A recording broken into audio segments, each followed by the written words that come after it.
Okay, hello and welcome everybody to another coaching session with me. I am here with Emmy and we're going to be working on Isabella from Measure for Measure. That's right, isn't it, Emmy?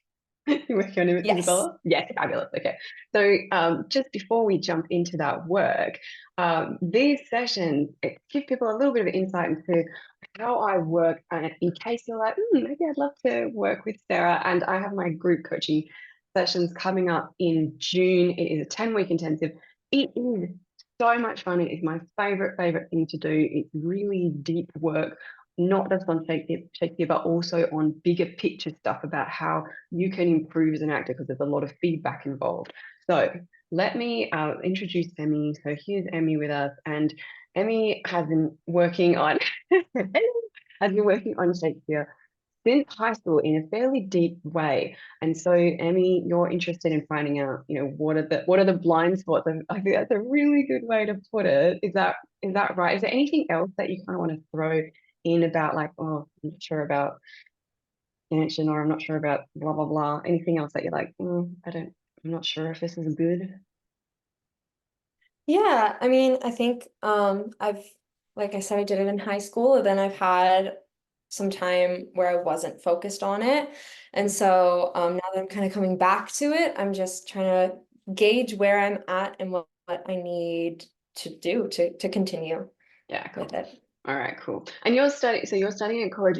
Are you doing a lot of performance work as part of is your college program a drama program, an art program?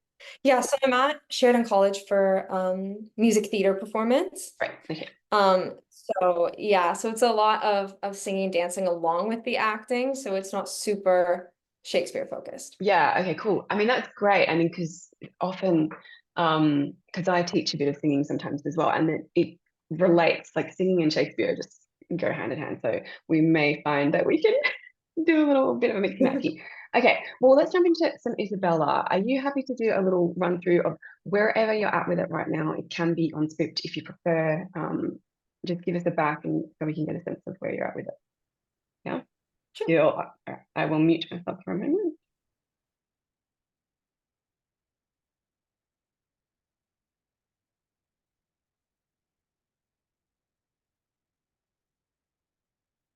To whom should I complain? Did I tell this? Who would believe me?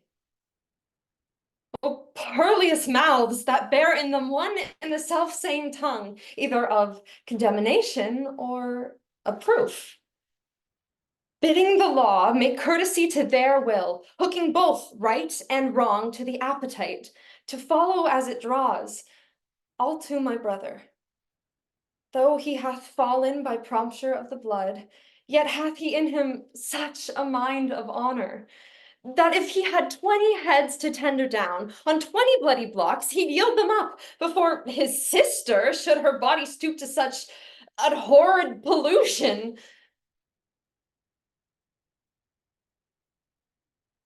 Then, Isabel, live chaste, and brother, die. More than our brother is our chastity. I'll tell him yet of Angelo's request, and fit his mind to death for his soul's rest. Cool. How was that for you? How did it feel? But all right. I felt a Hmm. few parts I was rushing a little bit, but Yeah, that's that's cool. normal. Yeah, absolutely. Yeah, fabulous. Okay, great. Yeah, I mean, yeah, I can see I can see that you've had some training with this because like things like you've hit the antithesis really well, like it's so clear, condemnation or proof, they've chased Isabella chased brother die. That was so clear and it was really, really nice. And a lot of people don't get that sort of thing. So just for those people that are watching that haven't come across this, this is a really good opportunity to talk about that just for a second. So antithesis is kind of where we're talking about opposites. You know this, Emmy, but just for the others, um, there's quite a lot in Shakespeare and particularly in Isabella. Oh, I love your cup. Thank you. I'm obsessed with cup. I'm a tea person. Okay, anyway, so we've got Isabel live, chase, and brother die. So there's live and Di, but there's also Isabel and brother. So there's kind of double antithesis there. And you've also got the condemnation or proof. And when we have those moments, setting them up kind of like this or that, it really helps the audience go, oh, yes, okay, they're making a decision and there's a thing that's being compared. So, yeah, so well done on that. And you had a really clear moments of decision there. This is a tricky monologue. It's a really tricky monologue. It's late Shakespeare. And she has all those moments that kind of decision in the middle of lines and stuff like that. So it's a really tricky balance. I think overall, like your verse speaking is really good. I think one of the things that I reckon is probably the next step for this piece particularly. I don't know if it would be the case for all your work, but it's probably raising the stakes and how you can connect to something more extreme and probably doing that quickly. You know, that's a really tricky thing to drop into that really high stakes stuff because obviously something horrific has just happened. What sort of things would you normally do if you're working on any sort of piece, including contemporary stuff, if you're having to kind of get to that place? What sort of things would you normally do? Um, I mean, I think when it comes to raising stakes, because that's definitely talked about a lot in school and such. I think like the especially in Shakespeare, it's like always life or death. And Yeah. like I guess so tuning more into that like death and what that means and how Yeah. permanent that is, like could help get more Yeah, I mean, and there. have you done anything recently where you've had to, I mean, I suppose when you're doing musical theatre, it's quite, it's not always life or death. Have you done anything recently where you've had to go to that kind of like really big place where it does feel like life or death or really extreme situations? And when you did that, did you have a process that you worked through that you were like, okay, to get there, I'm gonna, you know, do this kind of character work, or I'm gonna do this kind of movement, or gonna do this kind of thoughts, feelings, any kind of processy stuff? Yeah, I think my process is just really like the moment before Mhm. and characters' expectations. And then when that's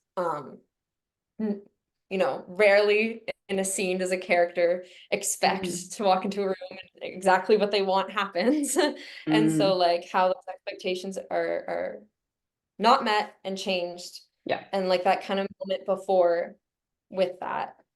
Yeah. That's kind of what me. Yeah, that's fabulous. Yeah, I think that with raising stakes, it's always such a, I feel like it's such a buzzword, isn't it? Like, I feel like it's the sort of thing that people say, like, raise the stakes, like, but how? And it's so annoying. It's such an annoying thing. And I remember someone saying, like, that is one of the things that can raise the stakes, like the expectations being like way beyond, especially if you've had that expectation of like, I thought he was going to be reasonable, but this is actually what happened. That difference can raise the stakes for you. So that's one thing, but I think with Shakespeare, we sometimes need to go a little further. And one of the things that I like to do a lot of is the kind of movement work to get into the body of it, because partly because I don't love a lot of psychology work. I think that it can be unsafe sometimes, but also because Shakespeare is so physical. So, are you up for a little bit of moving and trying things? Ooh, okay, cool. All right, like let's hop up for a sec. I'm gonna hop up. Well, you're already up, but I'm gonna hop up with you so you can hear and see me. Let me know if you're having any problems. Okay, so the first thing I want you to do is we're going to just bring the energy up a bit because it helps to have a lot of kind of buzz running through your body when you do this stuff. So just run on the spot, and I want you to count 10 out loud, fairly loudly. So I'm gonna go faster. 1, 2, 3, 4. Join me. You can join me. I'm going to do it with you. Come on with me. Yeah, bye-bye.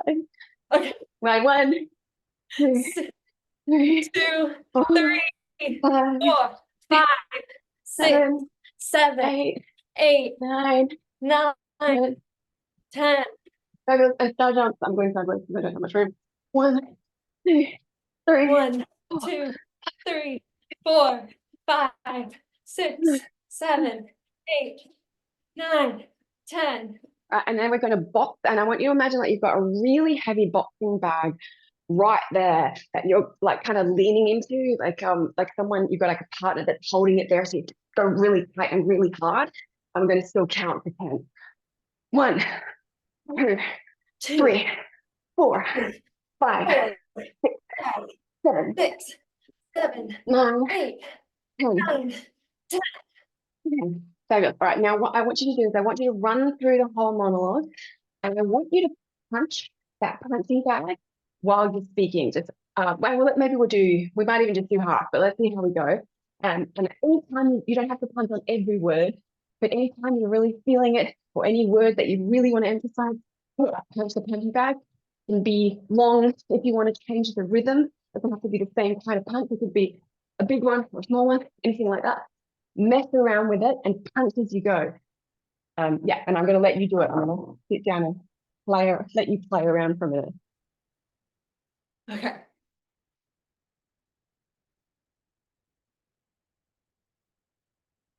To whom should I complain? Did I tell this? To whom would believe me? Oh, pearliest mouths that bear in them one and the self-same tongue, either of condemnation or approof, bidding the law that make courtesy to their will, hooking both right and wrong to the appetite, to follow as it draws, all to my brother. All right, hold on for 1 second, me. Sorry to pause you. I'm going to get you to keep going. I want you to see if you can bend your body even more. So think about like really leaning into it. Yeah, that's it. Yeah. And see if you can imagine like you're looking at the punching bag rather than kind of like, I don't want you to imagine like you're talking to anybody. I want you to look at the punching bag and look to the punching bag, like where you're punching, just to bring your focus in even a little more. Okay, so go from I'll to my brother and keep going from there. I'll to my brother. Though he hath fallen by prompture of the blood, yet hath he in him such a mind of honor, that had he 20 heads to tear down on 20 bloody blocks, he'd yield them up before his sister should her body stoop to such abhorred pollution. Then Isabel, live chaste, and brother, die. More than our brother is our chastity. I'll tell him of Angelo's request, and fit his mind to death for his soul's rest. Yeah, cool. All right. So let's keep on building on that. So I think what we want to do,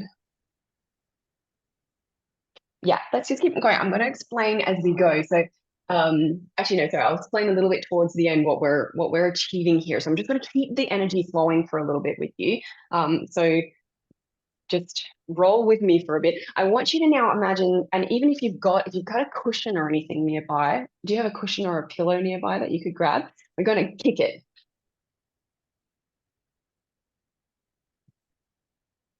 Fabulous. Okay. Put it down on the ground if you're happy to do that, because you're going to give it a kick. So it's the same kind of thing, but we're going to kind of bring the energy into the lower part of the body.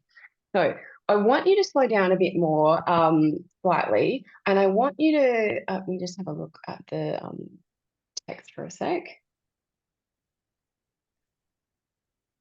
Yeah, when you kick, I want it to be like quite a big kick, right? So you don't have to jump or anything in between. You can keep your body kind of strong. Make sure you're feeling planted and give it a kick on any big words. Let's just do a few lines to sort of get you in the flow of it. So let's just go up to let's just go up to follow as it draws with the kicking. Does that make sense? Do you want to ask any questions about that? Okay, cool. Yeah, just try it out and see let's see what we get.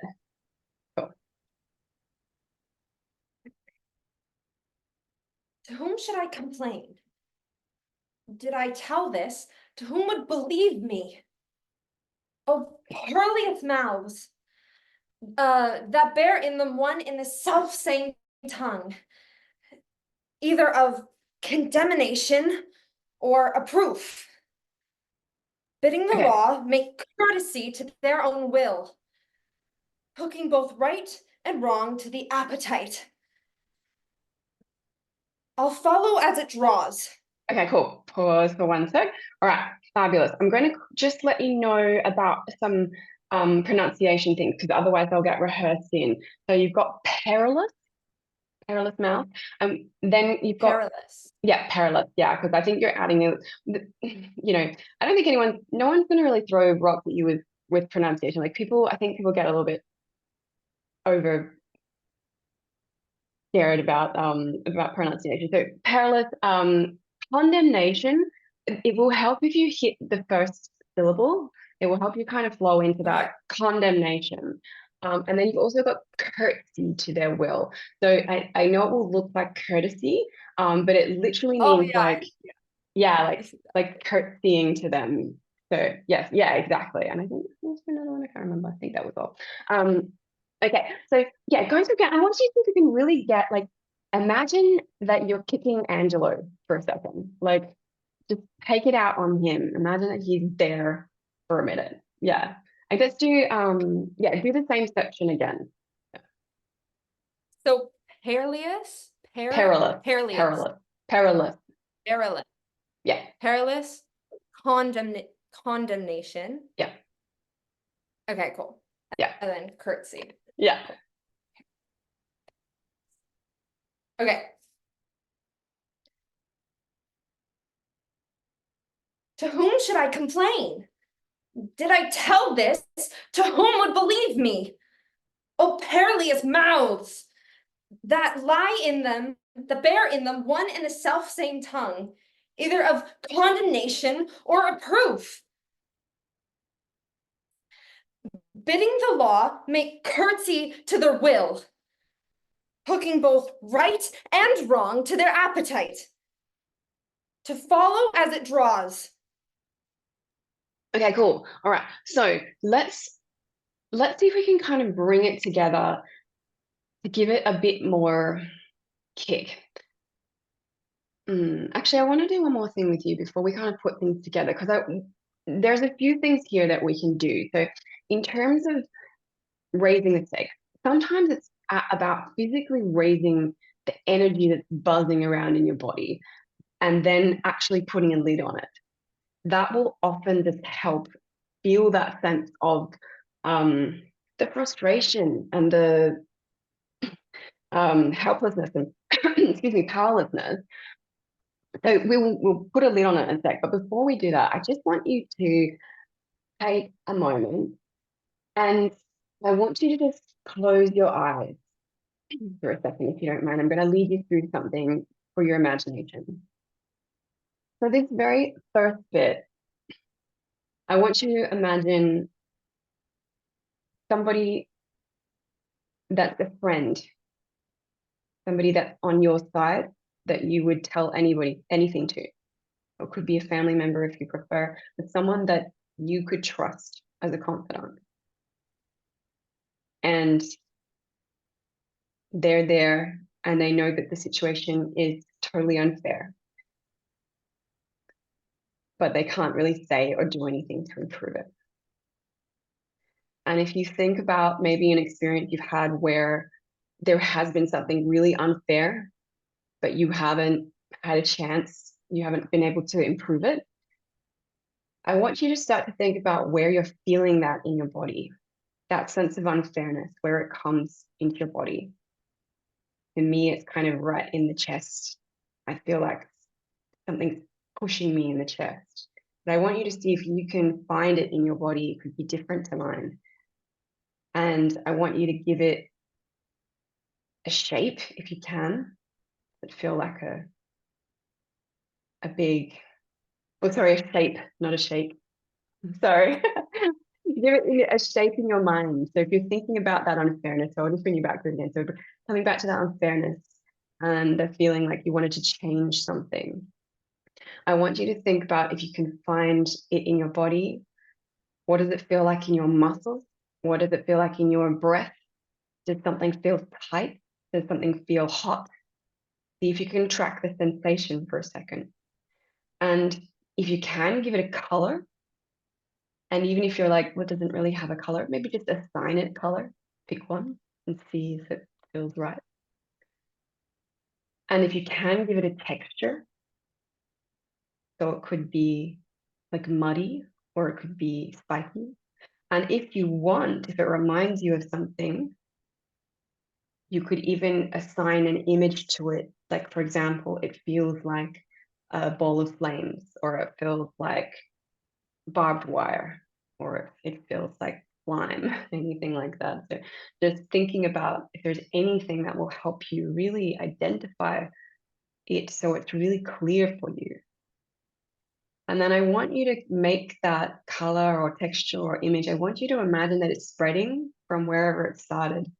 So it's becoming very bright or very hot or very strong, whatever feels right. It's spreading from that central place, and it's spreading through your torso, down your arms,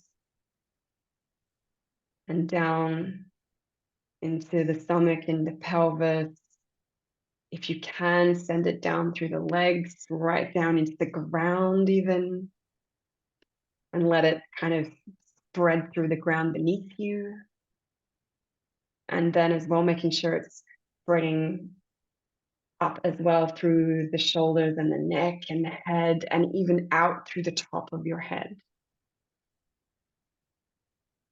Now, if you find it hard to imagine these things, you can even just think about what your body is doing. It might be just about tensing certain muscles, sending energy to certain muscles so they feel tingly. Maybe you feel like you want to squeeze your fists, for example, or wiggle your toes, or even stamp your feet, or shake your shoulders, or anything like that. So let it really, really spread. So you're feeling like this energy is building up, like you want to punch the punching bag, like you're really ready to punch somebody in the face.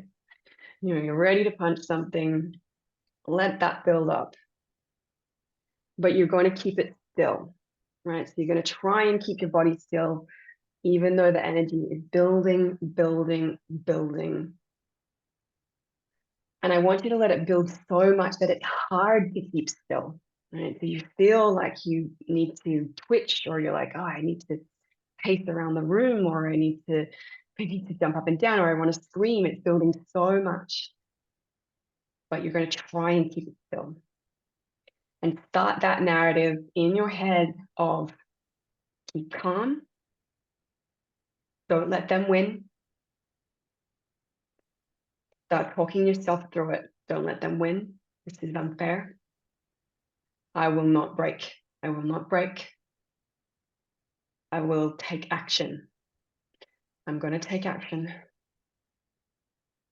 And when you're ready, I want you to, in a moment, when I say go, I want you to open your eyes and find a spot on the wall in front of you.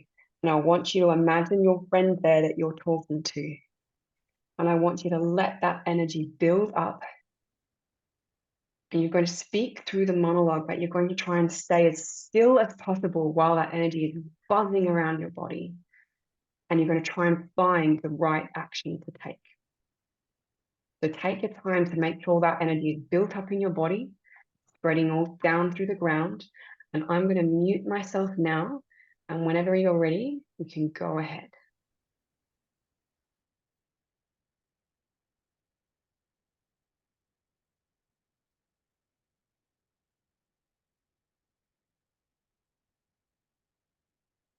Whom should I complain? Did I tell this, who would believe me? Oh, perilous mouths that bear in them one and the self-same tongue, either of condemnation or approof. Bidding the law make curtsy to their will, hooking both right and wrong to their own appetite. To follow as it draws, all to my brother. Okay, pause for a sec. Close your eyes again. Close your eyes. All right, now I want you to imagine your brother. You're imagining that you have to tell actually, let's take it to your experience of telling somebody something terrible. If you've ever had to give bad news, or even if you've had to receive bad news, but let's see if you can find times that you've had to tell someone something hurtful. Maybe you've had to tell them the truth about something that you just did not want to tell them and you knew it was going to hurt them. and see if you can find where that is in the body. And I'm going to lead you through a similar thing that we did before, a little faster this time. So that feeling of telling someone the truth. For me, that sits in a different place than that unfairness. It makes me feel sick in my stomach. So think about where that is in your body for you. See if you can give it a color, a texture, an image, anything that makes it feel clear for you. And I want you to let that spread through your body, down through the legs, up through the torso, through the arms, to the head. So let it spread as much as you can. Really build it up. And again, as that builds, you're going to keep the narrative in your head. I have to do this. I have to tell him. He'll understand. He is an honorable person, and he knows that I'm honorable too. This is how we were raised. I'm sure he will understand, even though he has to make a huge sacrifice. And then when you're ready, I want you to open your eyes in a moment, and you're going to tell somebody that isn't your friend, somebody that doesn't really agree with you, someone that usually is a naysayer to your ideas, for example. I want you to picture them, and you're going to tell them about your brother. And make sure before you start that all that feeling of having to tell someone the truth is spread through your body. I'm going to mute myself. Take as much time as you need before you begin. And you're going to start with, "Out my brother, though he has fallen." Right, I'm going on mute. Take your time.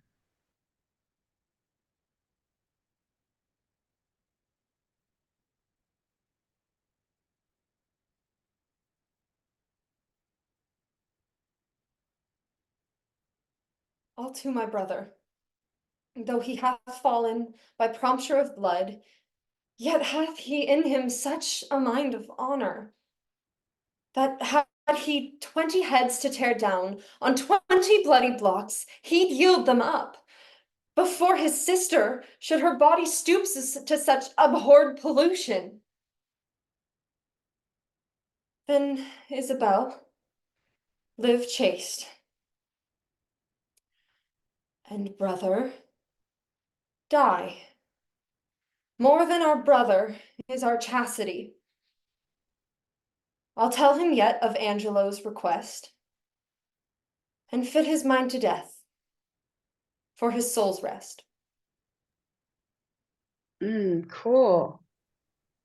Yeah. Was there anything useful in that? Like, were there things that kind of popped up that you found helpful?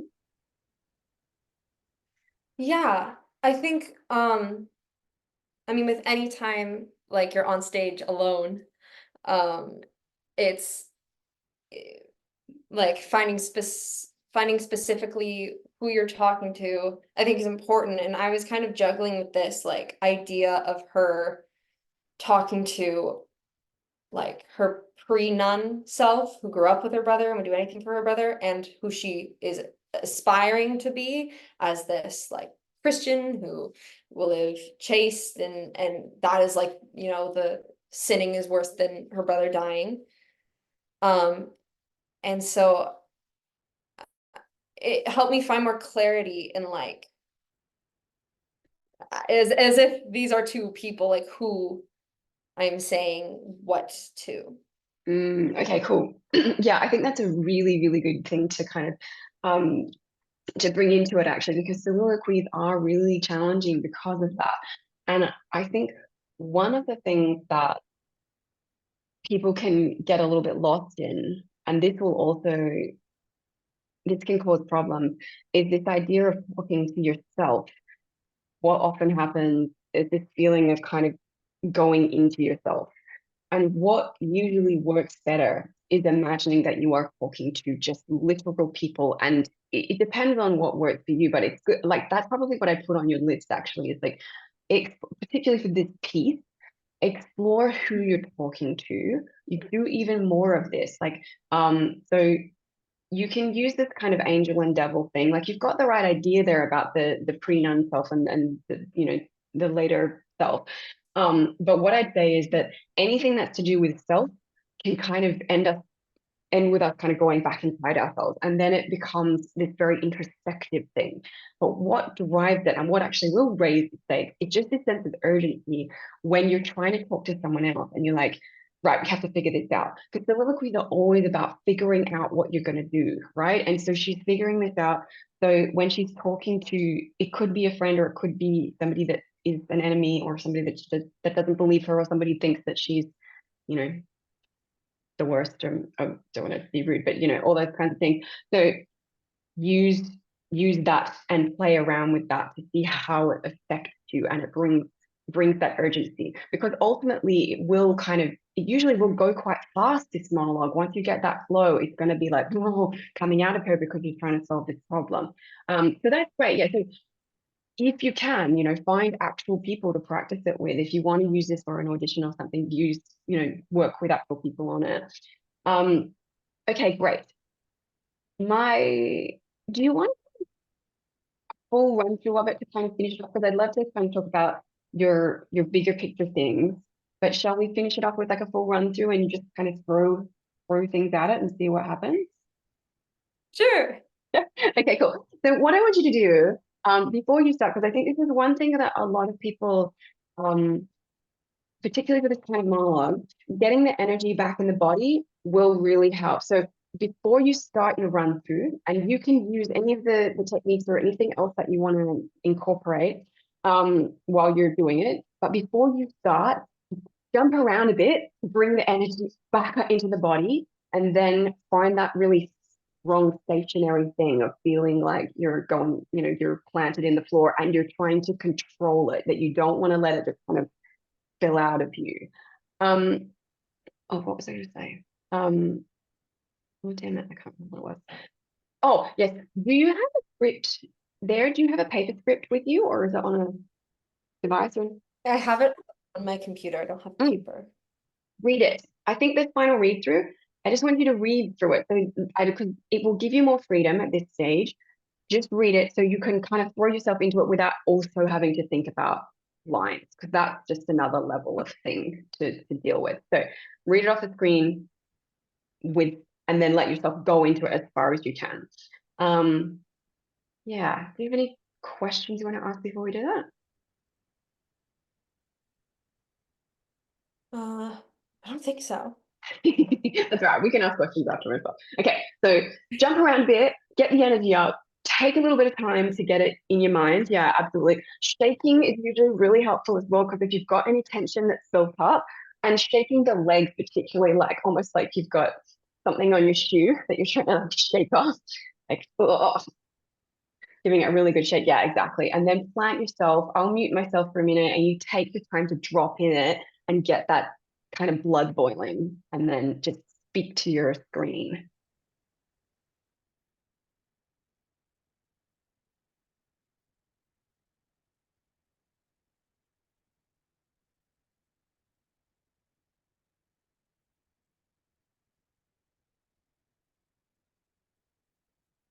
Whom should I complain?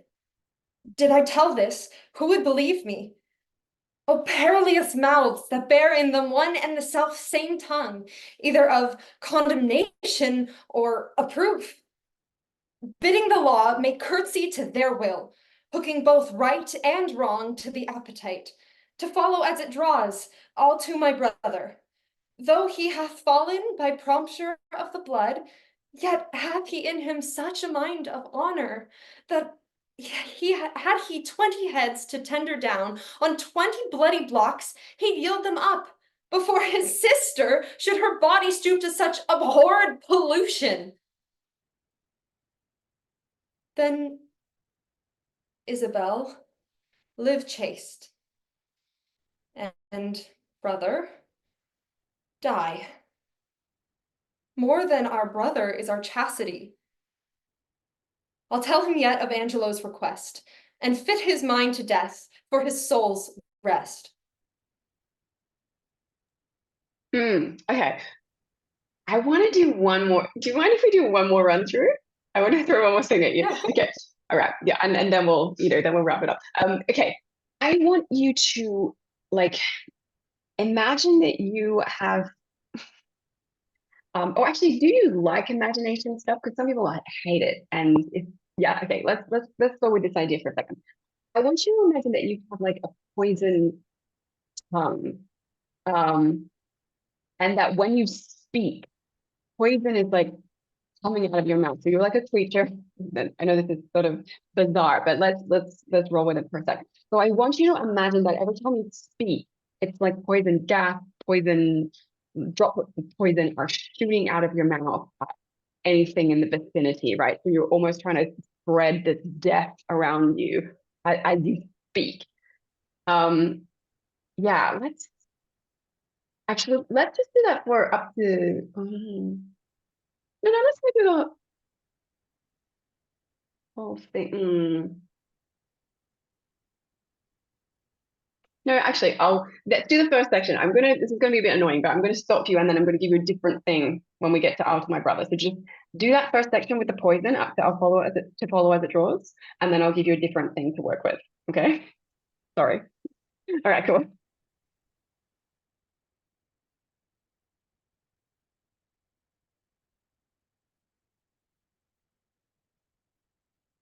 To whom should I complain? Did I tell this, to whom would believe me? O perilous mouths that bear in them one and the self-same tongue, either of condemnation or a proof, bidding the law make curtsy to their will, hooking both right and wrong to the appetite, to follow as it draws. Fabulous. Okay, so we'll go to the next bit. I'll do my brother. I want you to imagine that you are like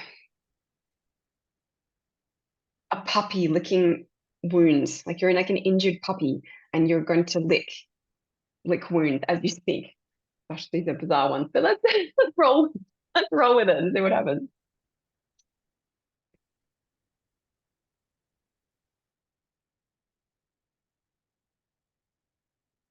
All to my brother, though he hath fallen by prompture of the blood, yet hath he in him such a mind of honor, that had he 20 heads to tender down on 20 bloody blocks, he'd yield them up before his sister should her body stoop to such abhorred pollution.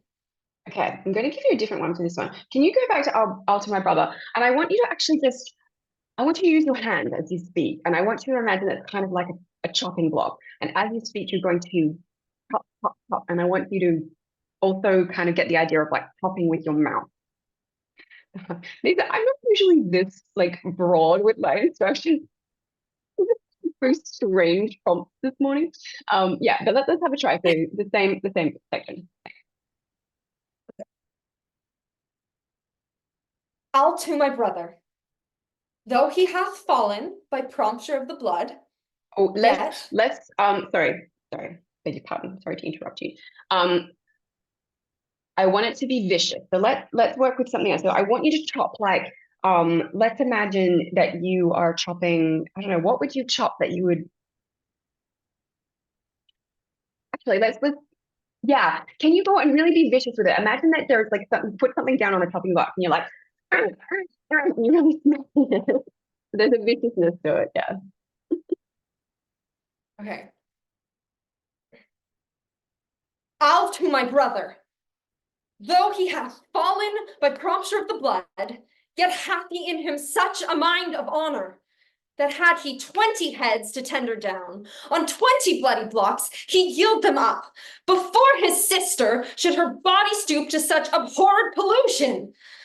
Then Isabel live chaste, and brother die. Okay, pause. More That was great. That was fabulous. Okay, let's do this last bit. Then Isabel lived chaste and brother died. Let's do the puppy now. This just last few okay. lines. Yeah.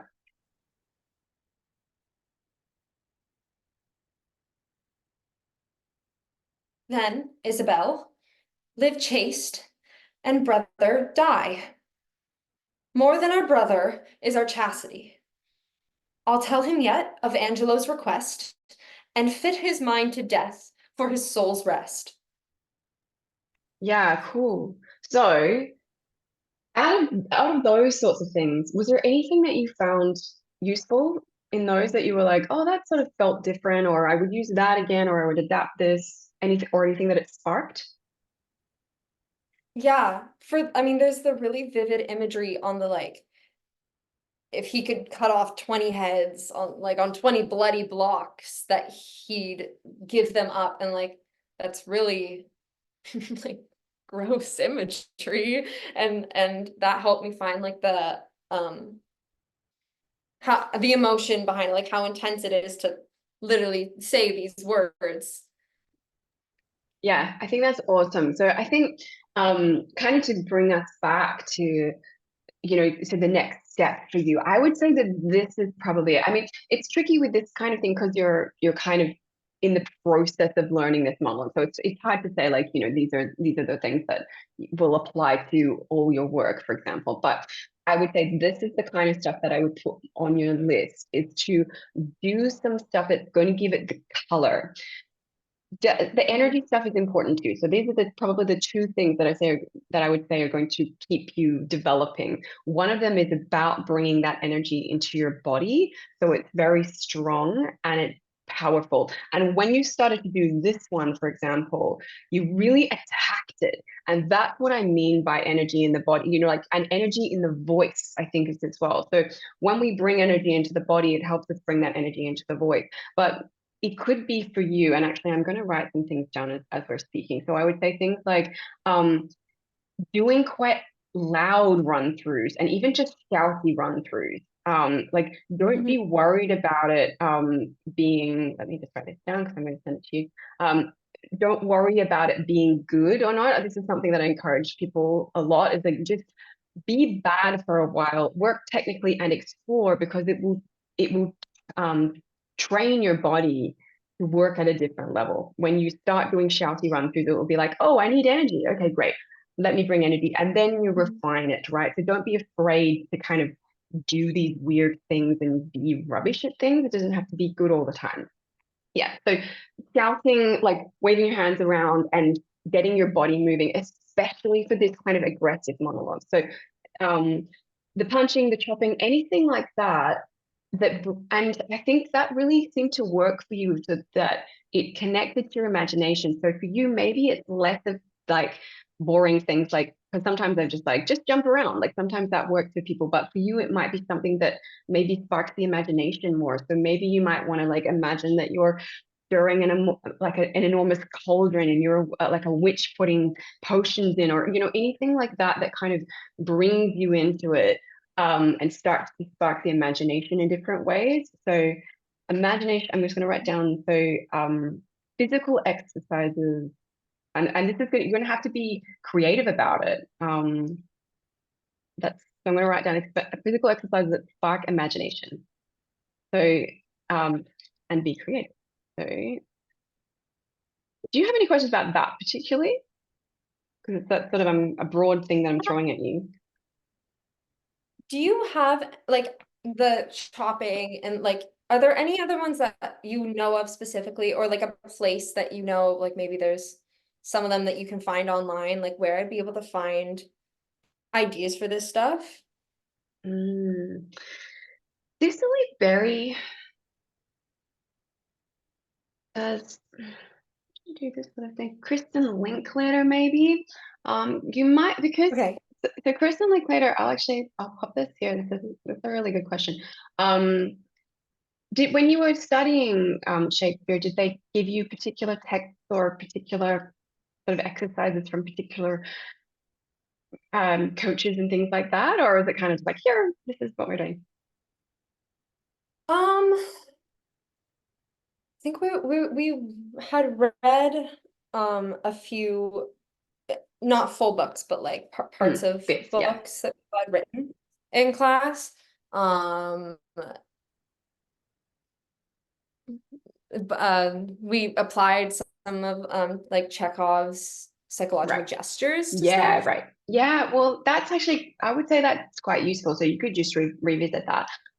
Crystal Linklater's got a book called Bring Shakespeare's, what? I think I'm pretty sure that's what it's called. Cicely Berry's got the Cicely Berry's great. Crystal Linklater does a lot of imaginative stuff as well. So you might like that. I find that her book is quite like dense. Um, Okay. it's kind of so I kind of go with that one, like if you look at the book, you might want to just kind of skim it and pull things out. I don't necessarily think it's the kind of book that you sit down and like read the whole thing because it feels like, whew, okay, yeah. And it's yeah, the formatting's not, I don't find it very user friendly. Cicely Berry's pretty good. She's got a lot of stuff. Um, she's less imagination and she's more physical. So either or both. But I also just encourage you to just like what I think is most useful with this sort of thing is thinking about like even though this can track back to like you might have even looked at it like in high school drama of thinking about like what are the symbols that either are in the text or that relate to the text. So we've got the chopping that's really obvious. So we do just do the chopping. But even things like I remember a monologue where it wasn't a Shakespeare one actually. I was working on with a student where it felt like she was defending herself the whole time. So we did like she was building a wall, like she was like literally like building a wall, with cement and stuff while she did it because that was Mhm. the symbolism that's kind of rife in there. So take a Okay, look at it yeah. and go, yeah, and even just things like so there's a lot of things in here about mouths, tongue, Yeah. even hooking. So just look in the text and be like, well, what am I seeing there? What does it remind me of? And Okay. do those kind of connections to text. There's no right or wrong.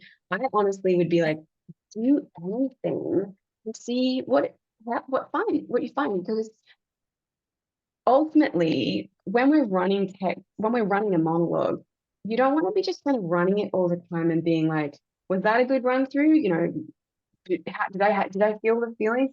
That's not a really useful way to work on text, particularly with Shakespeare. So if you know that you're going to be working on a monologue for an audition, that's the kind of thing that I would say do. Like, and because that's the thing that I think that you probably had a fair bit of training with this sort of thing, but I think this is what's going to bring it back to what you know of the text work, bringing color to the text and bringing color to different words, so it doesn't become like a wash of words. Right. This kind of imaginative stuff is what's going to help you bring the color, bring the opinion, and ultimately it will lead you deeper into character choices as well, because you'll start to get that sense of, oh yeah, that was really vicious. And like you said about the head, when you do that, even though it's not psychological character work, it does help you make connections. So spend your time doing that kind of stuff and trust that it's useful. Um, yeah, that's so let me just sort of sum that up and make sure. And I'll write these notes for you and send them to you, and then you can let me know if you Thank have you. questions. But That's so amazing. overall, so for energy up to also help bring the stakes up. So just movement, and then things that spark the imagination to give your text color, because there's you've got the logic there. When I said about the antithesis, you've got this and that. You're giving it clear argument. But now we also want the color, the detail of like, well, how else am I going to bring these words to life? So it's not just I'm a lawyer, you know what I mean? So we need to go beyond that to give it more detail, which is good. That's just like that's next level stuff. So that's good. You're in a good place.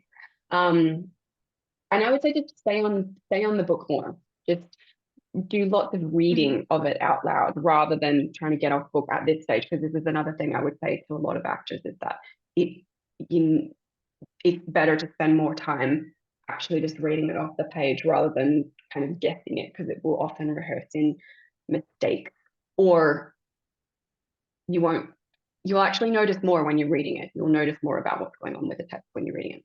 Right. So lots of reading on script. Okay, so they're my thoughts for you. Do you have anything that you want to ask me? Um, I had I have a very Mm, specific question about text. mm, Um, To follow as it draws. Mm. It's in the same line as I'll to my brother. Ah, yes. Do you have any kind of insight on that? It's such a good question, and honestly, it's so hard. It's really hard, and there are so many different techniques about this, and so depending on what people have done, because I particularly like to explore breathing at ends of verse lines and not in the middle. And in this case, that would mean that you would be saying to follow as it draws, I'll my brother, which you can Right, kind of do, but it's it's hard because what it means is that you're kind of speaking before you've even had the thought, and you have to let the thought catch up. And this is quite advanced and it can sometimes not work. So there are a couple of ways you can play it. One of the things is to pause but not breathe, to follow as it draws. Oh, to my brother, and that's me holding the breath in that pause there. And because I don't breathe, it just creates a different flow. Um, it's one of these things that I have explored in so many ways.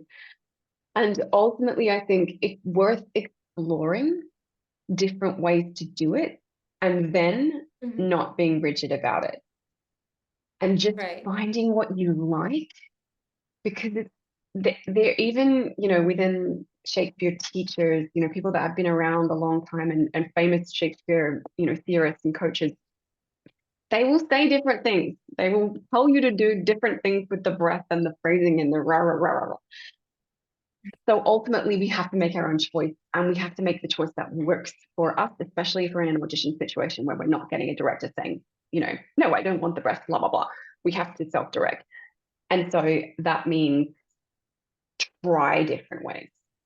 Try what does it feel okay, like if I just go through the line and then I stop, to follow as it draws to my brother and then stop and then think about what that means. I've just said I'm going to go to my brother. What does that mean? Breathe into it there, Or do yeah, I like having the pause in the middle?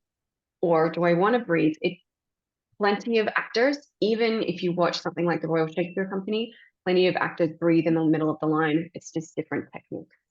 Um, so okay, yeah, so there's no right answer is the hard answer. right, Yeah, it's so tricky. And it's why these like later plays are so it's one of the reasons the later plays are so hard. It's because the text is very complex. Um, so the thing that will make you probably feel good about making the choices is having done the work to explore different mhm, choices. Then you'll go, well, I tried it and this is what worked. And so if anyone ever asks if you get an audition panel being like, oh, it's interesting that you did this. Yeah, well, I tried blah, blah, blah. And this is what I liked. And yeah, I can do it a different way. I can do it again, all those things, right? Yeah, does that kind of hopefully illuminate something? It's not a clear answer. Does it right, help a little though? Does it to yeah, kind of help you through the yes, process? thank, Yeah. Okay. Did you yes. have anything else that you wanted to ask about that or anything else? I don't think so. This was very helpful. Thank you very much. No worries. I'm glad. Yeah. So um we'll sign off. I'll sign off and I'll stop the recording. So thanks for everybody that's joined us and such a great monologue to work on. And then Emmy, stay on the line and I'll say a proper goodbye to you. All right. So thanks for everyone joining us and goodbye.